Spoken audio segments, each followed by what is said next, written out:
Hello বন্ধুরা, আশা করি তোমরা সবাই ভালো আছো আর আমিও খুব ভালো আছি।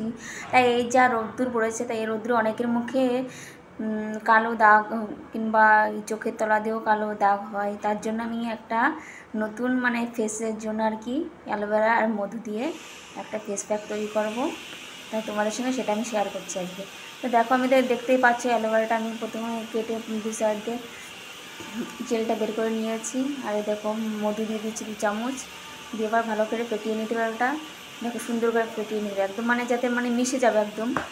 তেল আর জল যেরকম মিশে যায় ওরকম মধু আর অ্যালোভেরাটা মিশে যায়। তারপরে এরকম সারা মুখে মেখে নিলাম। আর মেখে দেখো হাতে, গলায়, এটা তুমি অল বডিতেও মাখতে পারো, কোনো অসুবিধা নেই। এটা মাখার পর তোমার আধা ঘন্টা মতন রাখতে হবে, ঠিক আছে? তারপর এরকম জল দিয়ে মুছে দিতে হবে।